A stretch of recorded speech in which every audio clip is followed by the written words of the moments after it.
This episode of Voices in My Head is brought to you by Podbean. With Podbean, you can create professional podcasts in minutes without any programming knowledge. Best of all, everything is mobile ready right from the start. Visit podbean.com/voices to find out more. That's podbean.com/voices.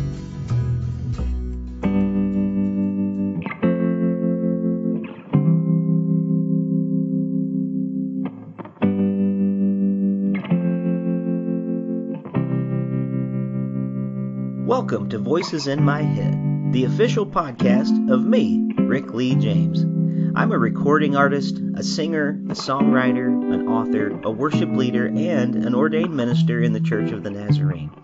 The Voices in My Head podcast is where I discuss music, movies, books, pop culture, theology, and more with friends, colleagues, and sometimes just by myself. Now make sure to let me know what you think of today's episode by leaving me a review on iTunes or by tweeting at me at Rick Lee James on Twitter. And please join my mailing list at rickleejames.com where you can receive an email every time a new episode is released. And by the way, in case you're interested in a daily dose of kindness and encouragement beyond this podcast, I also run the Twitter account at Mr. Rogers Say, where I post daily quotes from Fred Rogers, one of the voices in my head. Well, I guess that's it for the intro, so sit back, relax, and listen to the latest episode of Voices in My Head.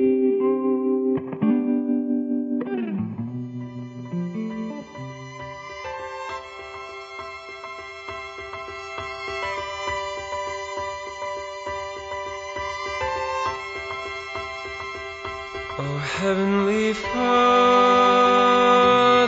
by your will, my heart is led to Calvary's hill, to fling my burdens on your love and see them vanish in His blood. In valleys dark with earthly pain, where shadows fall 'neath mounts of shame, I fix my eyes on light above, where angels sing of Jesus' blood. Oh, precious flow that makes me white as snow. No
bids me rest at Calvary. The blood once spilled for mercy's sake transports my soul through heaven's gate.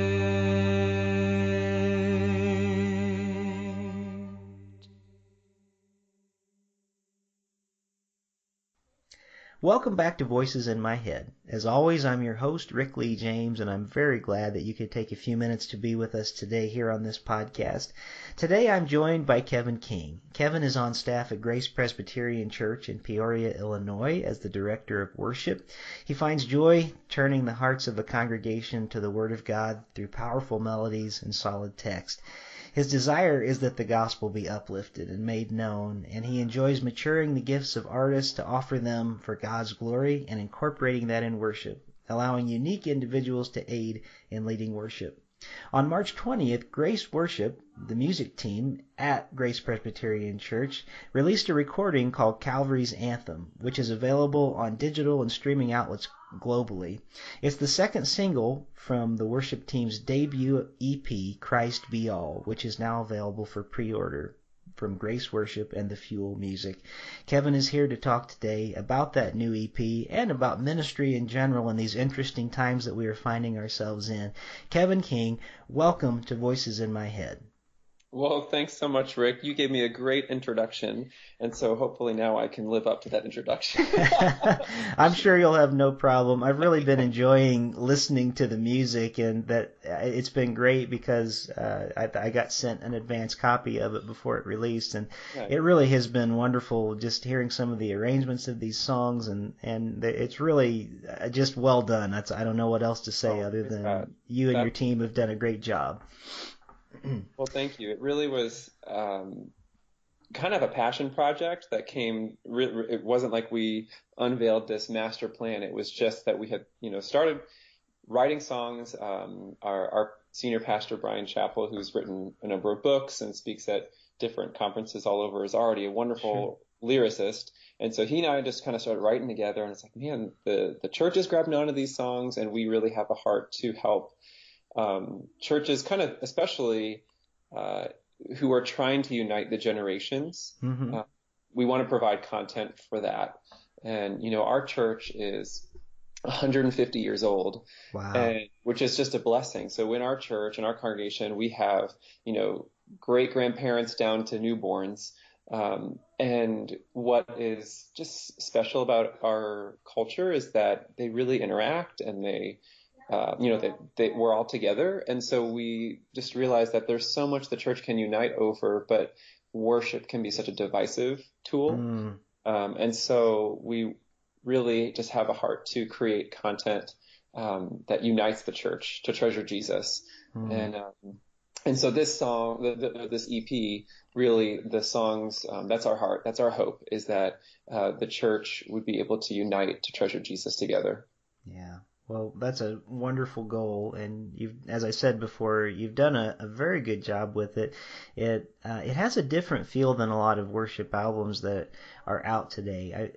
And this is no slam on any particular way that a lot of churches are doing albums, but they do all kind of feel, not all, but a lot of them feel kind of cookie cutter in the sense, in the way that they sound. And these have a very hymnic quality to them, for lack of a better word. And the songs are really songs that I think you can sing with a lot of confidence. And there's a lot of power to them, and they're very Christ-centered, and I just appreciate it so much. We've played one of the songs. Listeners have already heard Calvary's Anthem whenever the podcast started today. But I wonder if you could just share a little bit about that song and where it came from in particular. Sure. Yeah, that song is actually a great example of what an avenue that we try to, create through is this idea of being rooted and reaching. So we want to be rooted in our faith, right? Connect to those who've gone before us, who've written wonderful text and melodies, and have moved the hearts of believers for generations. And we want to be reaching in that God still inspires poets and artists and creatives today. And so I love that song because it's a wonderful hodgepodge. You have an Appalachian melody, so traditional Appalachian melody, then paired with Brian kind of reversed the text of the verses are from a Valley of Vision prayer, Calvary's Anthem. So he kind of reworded those.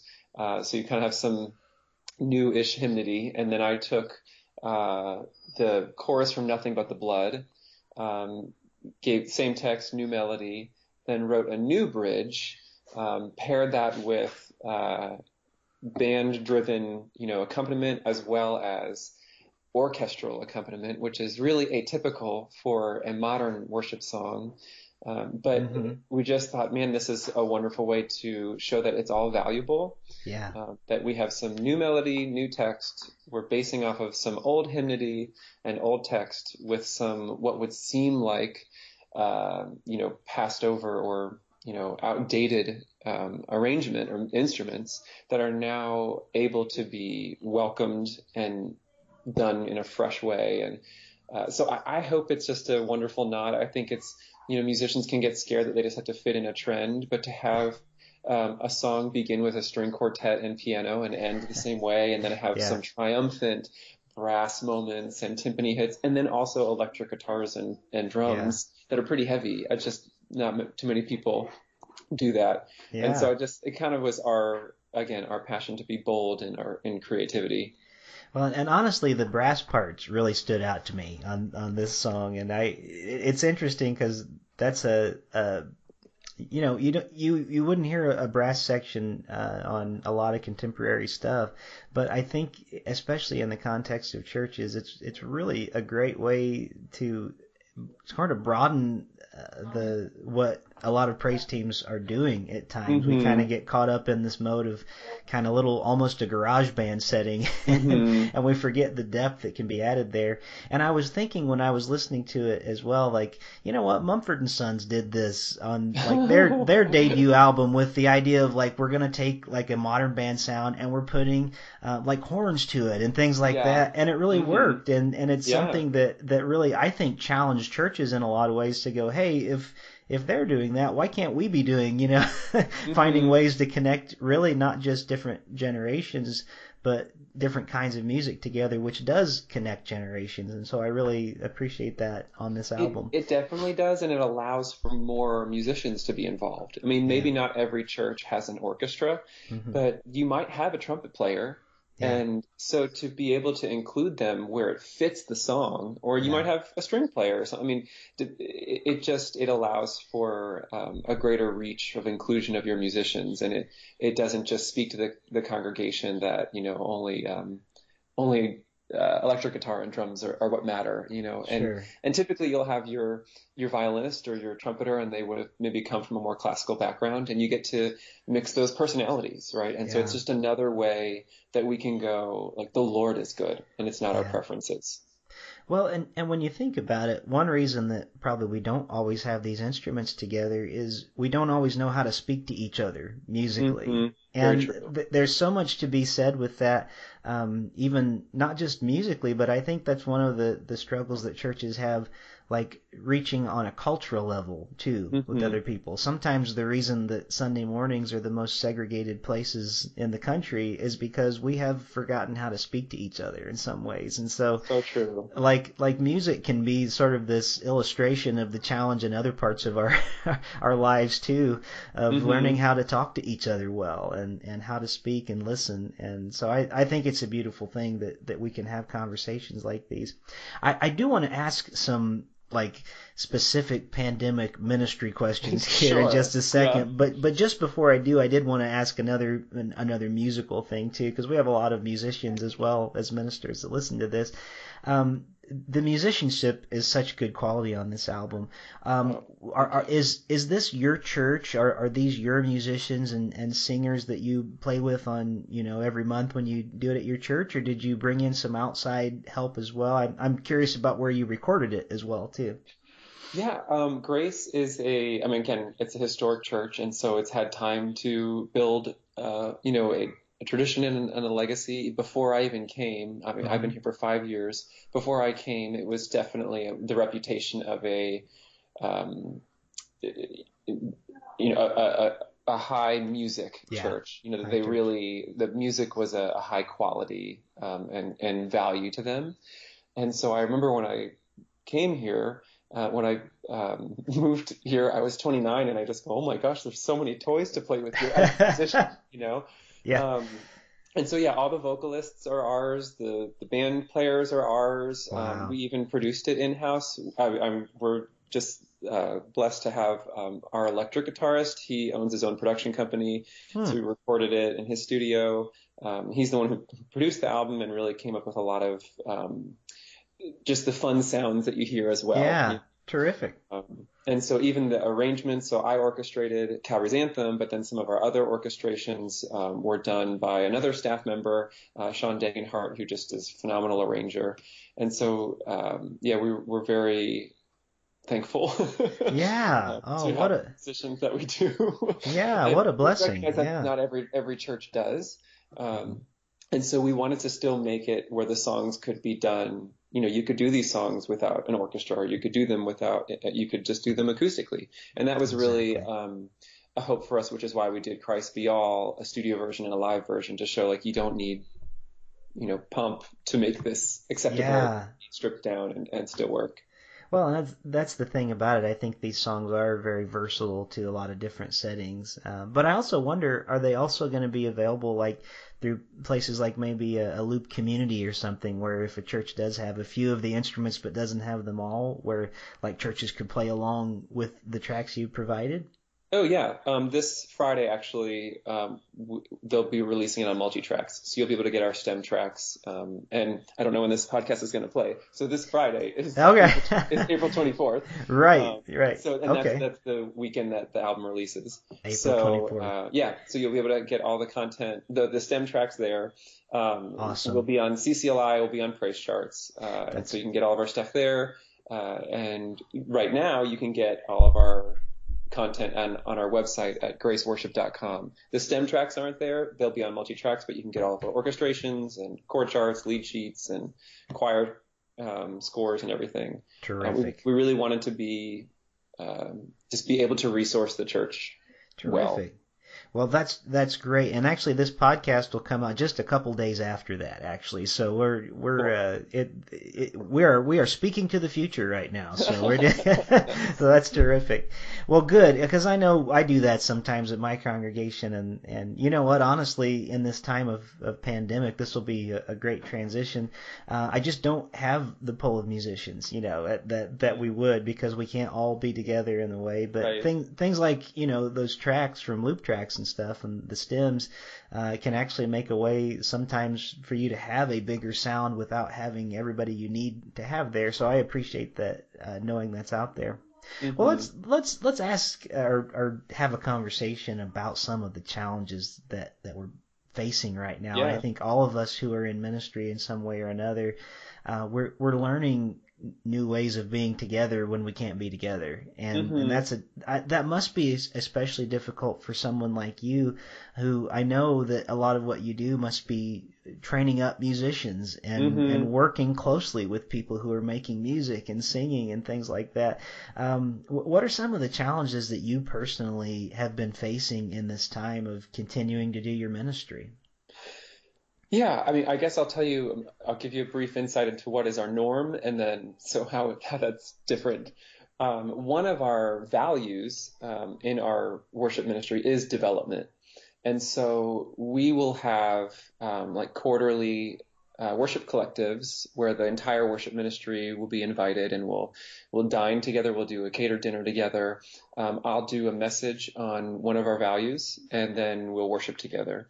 And that's a way, because our ministry is larger. We have choir, we have orchestra, we have band, we have singers, and we have other directors and leaders. And so I needed a space where we could all be together and not be like, oh, well, I'm on the band, oh, I'm on, and that we're all, just even having a meal together is so special. Yeah. And then to be learning and growing within the same, learning under the same vision was really helpful. We also, I regularly mentor different rising worship leaders, and even last year, so I'll do that one-on-one with some of the guys that we have. And then last year I did a group with all of our women on the worship team. We have some different conductors and also just vocalists, instrumentalists.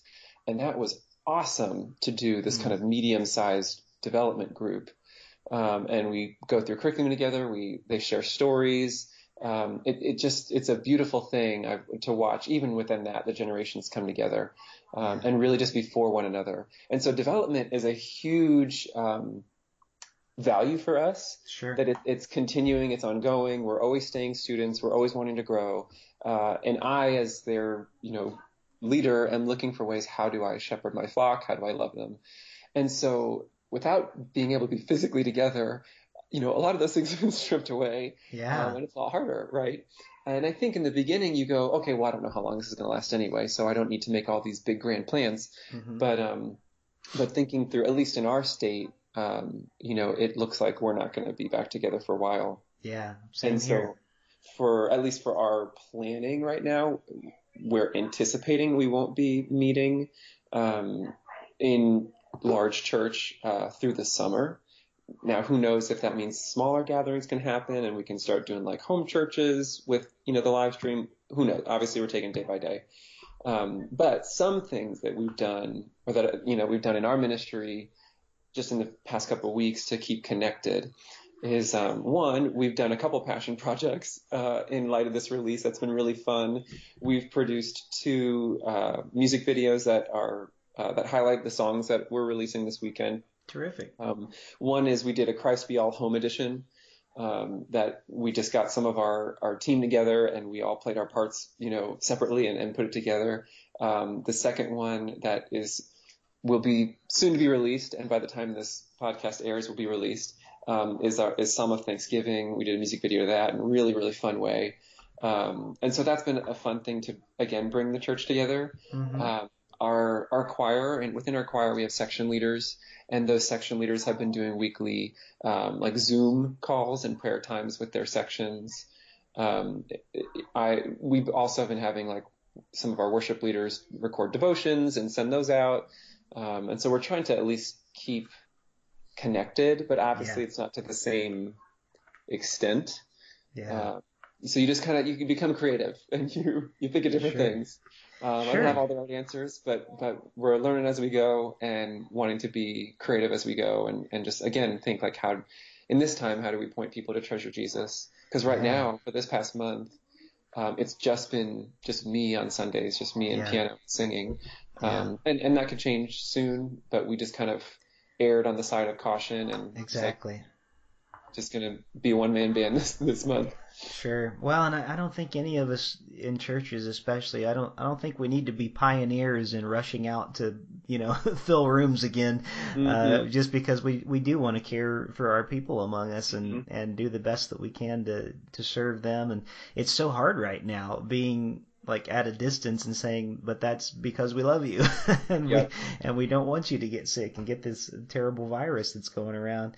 And you know what, our church has been doing a similar thing. I've been leading, not only by myself, but almost. I've had maybe one other person, and we do an online service on Sunday. And then we also just added a couple weeks ago, we bought an AM transmitter, so we now have in our parking lot on Sunday morning. That's really unique. Yeah, awesome. So our theme is come as you are, but stay in your car, type thing. So we can still kind of get together. Creative. Yeah. And it was fun this like Palm Sunday. Obviously, we couldn't like have kids come in waving palm branches, so everybody started honking their car horns when we're singing Hosanna. It was kind of and flashing their lights and things like that. So it's great idea. It's just a time of all of us are trying to experiment and be creative and connect and so I know these are challenging days for everybody to figure out how to do that. But I also wonder there must also be some signs of hope too that we're finding in this time, and I know that there are certain things that maybe we're learning to do better and maybe are having some time to plan out some things we just didn't have time to plan out before too. I'm wondering if you're finding any kind of hopeful moments that you're seeing for the future that maybe you're finding, hey, this was actually a good thing to come out of this. Yeah, I'm actually really excited to hear the stories that come out of this time. I mean, the Lord is so good to us. And we drink from his blessed fount every day, whatever comes from his hand. But on days when the sun shines and we're with our family and everything's great, it can be hard to be reminded of thankfulness. But in months of isolation or loneliness or sickness, that's where the Lord really can shape a heart. And one of the songs on the album quotes Psalm 73, where it says, "Whom have I in heaven but you?" Yeah. Right, and nothing does my heart desire but you. You're my portion forever. And so, my flesh may fail. I'm thinking of the lyrics now that I've altered, and so now I'm misquoting. Yeah, exactly. But it's that I'm weak, but you are strong. You are my portion. And that line comes through a psalm where much of the psalm was him complaining.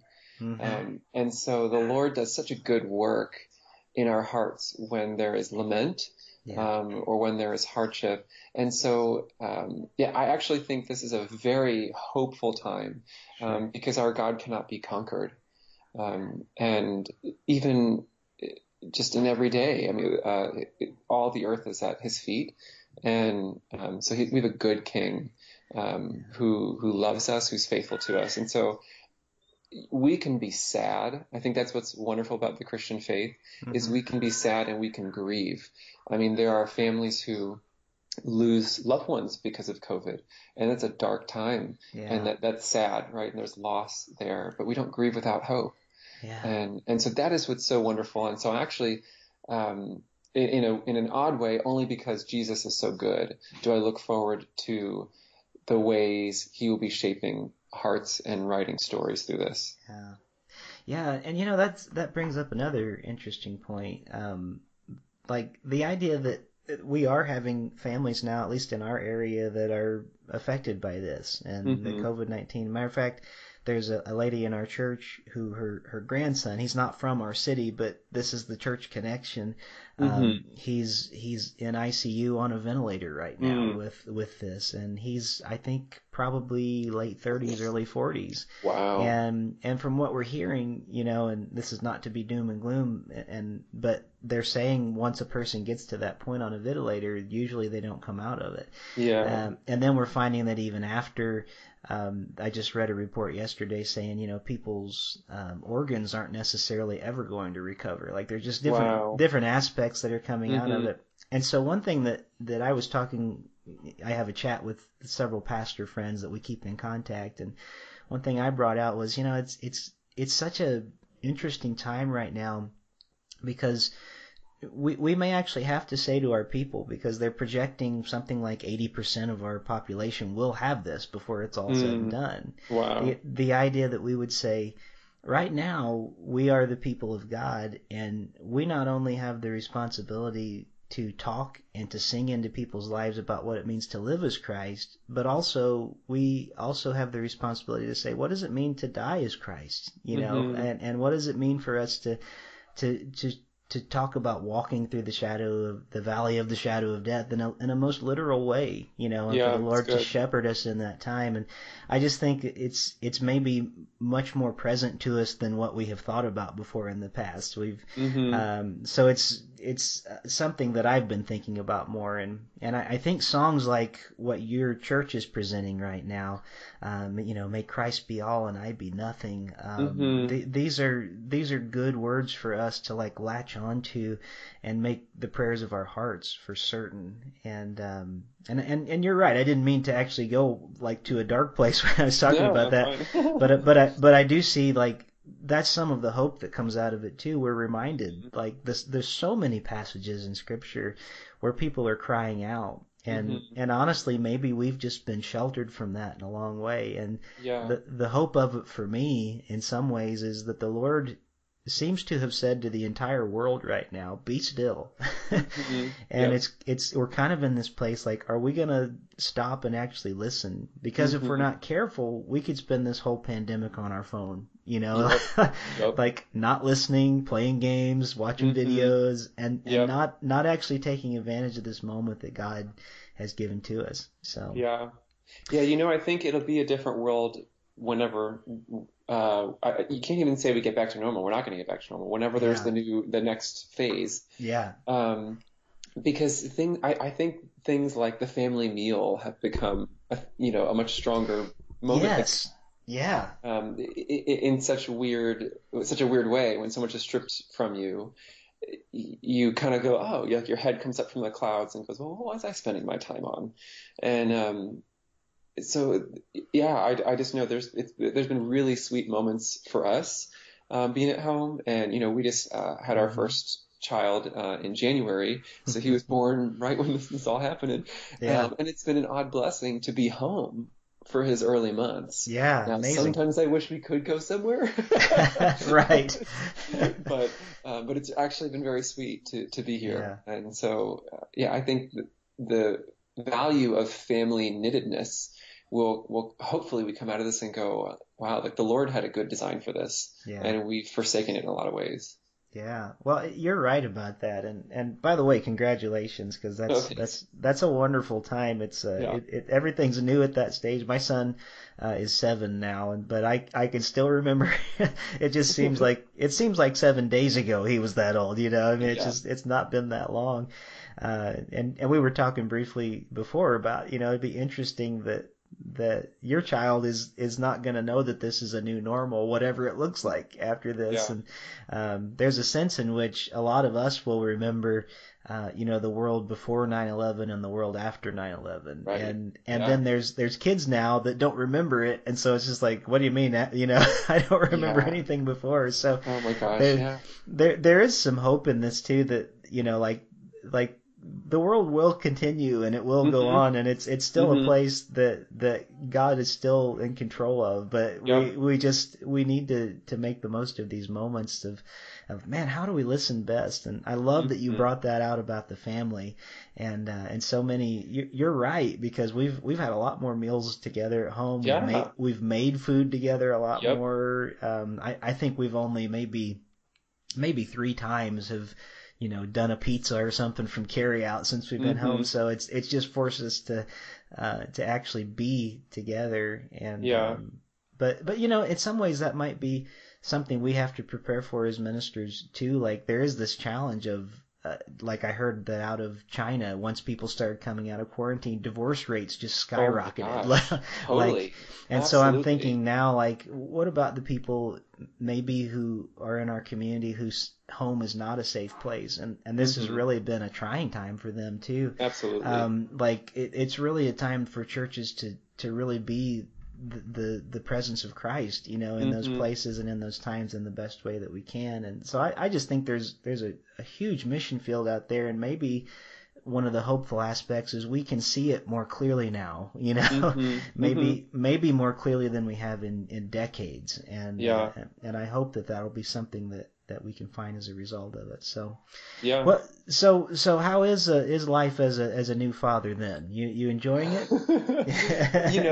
It obviously it is a joy, and I'll say that there's beautiful moments that I just relish in. One of my favorite moments of the day is like when we're just kind of doing the bedtime routine, and I'll sing to him and he just smiles. There's something in him that he can be wailing, and then I turn on "You've Got a Friend in Me" and start singing that, and he's all smiles. And I'm like, thank you, Lord, for this somehow.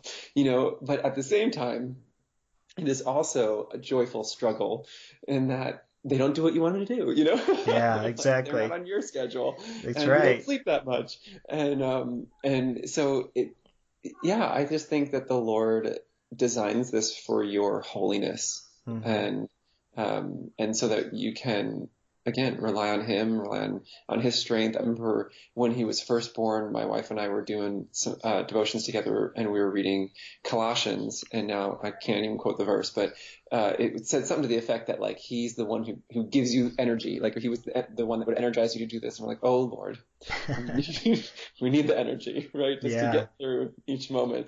But you're thankful, right? You're thankful that you don't do it alone. And then even I was reading in Titus where it says that his grace trains you.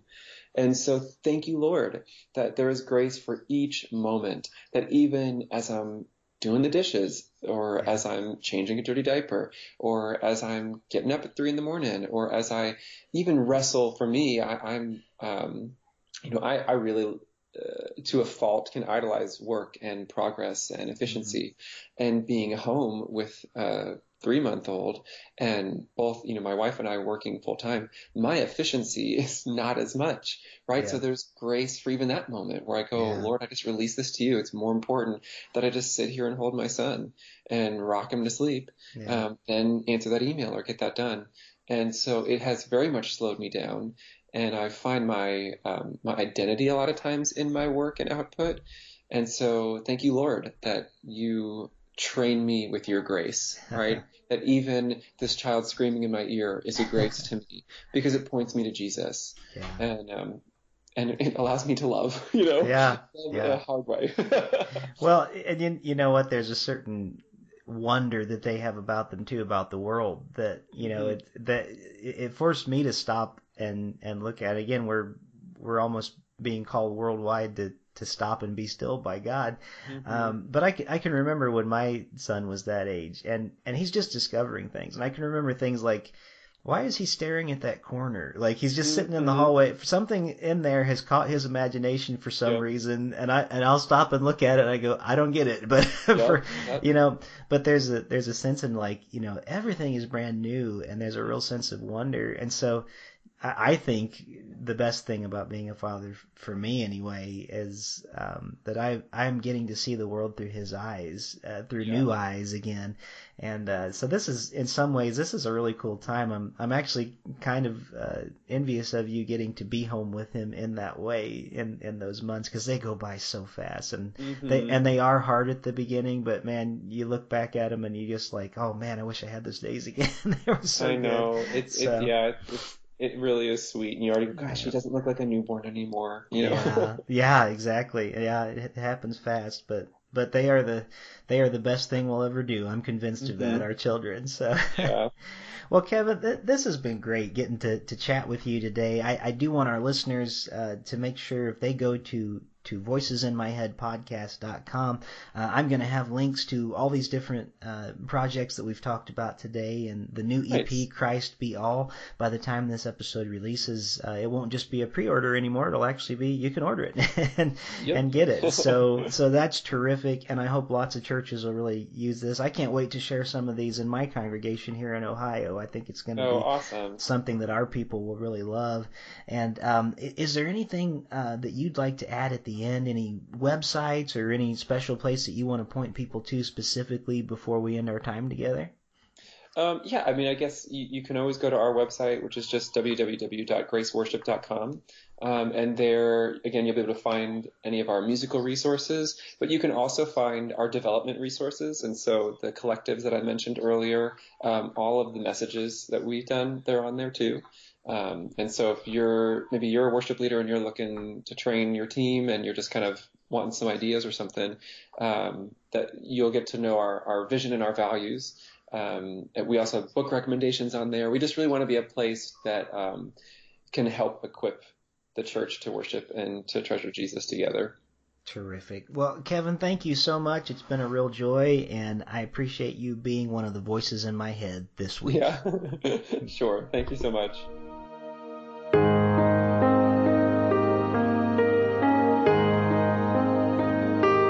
Oh, to be empty and lowly, meek and unnoticed, and unknown, and to God a vessel holy, filled with Christ, and Christ alone. How great is God, His grandeur endless. How frail I come before His throne. I am lost in love relentless, that Christ be all, and I His own. May Christ be all, and I be nothing. His glory shines in vessels weak.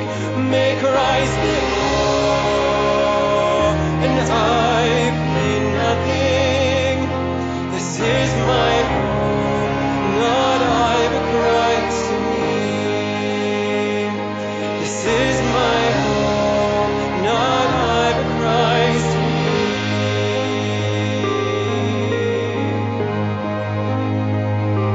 I am poor, and I have nothing.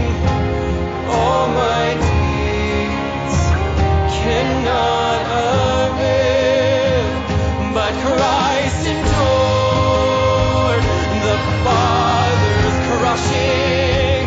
He bowed His head as mercy bled peace to prevail. He bowed His head as mercy bled peace to prevail. May Christ be all, and I be nothing. His glory shines in vessels weak. May Christ be all, and I be nothing. This is my hope, not I, but Christ in me. This is my hope, not I, but Christ in me.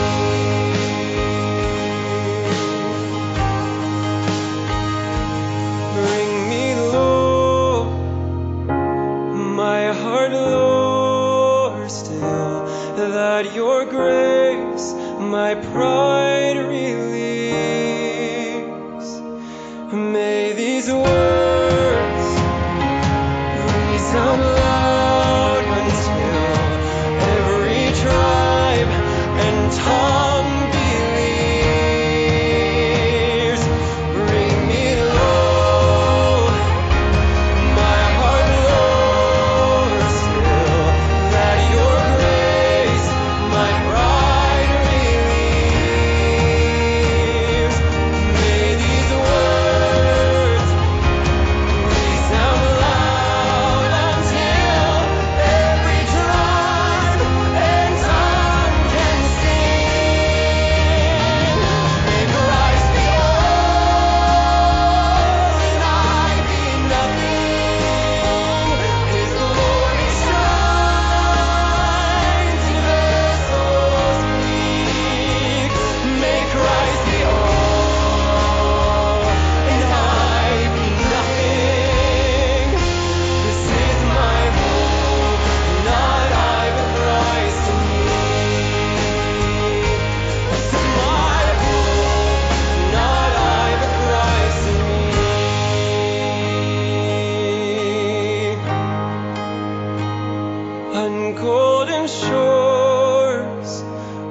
I will run to meet my King, freed from shame and all accusation. He'll give himself, nothing I'll bring. He'll give himself, nothing I'll bring. May Christ be all and I be nothing. His glory shines in vessels weak. May Christ be all and I be nothing. This is my hope, not I, but Christ in me. This is my hope, not I, but Christ in me.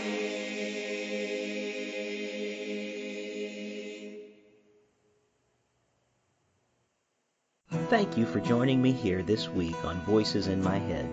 I hope you'll visit me on my website at rickleejames.com, where you can find out more about me, get my music on vinyl and CD, follow my blog, and even schedule me for a concert or a speaking engagement. Better yet, even a book signing in your neighborhood. You can find all that and more at rickleejames.com. Also, it would mean a great deal to me if you could write a review of this podcast on iTunes. The more positive reviews that we receive, the more visible this podcast will be online. And now for the benediction. May the God of hope fill you with all joy and peace in believing, so that by the power of the Holy Spirit you may abound in hope. God bless you, and thank you for listening to Voices in My Head.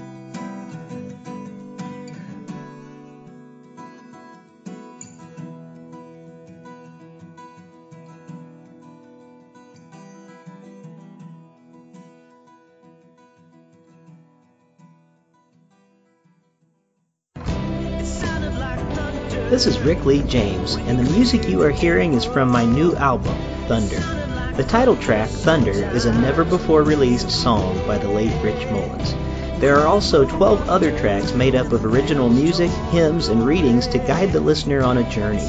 You can buy Thunder today on clear vinyl and CD, or stream it on Spotify, Apple Music, and almost every other music streaming service.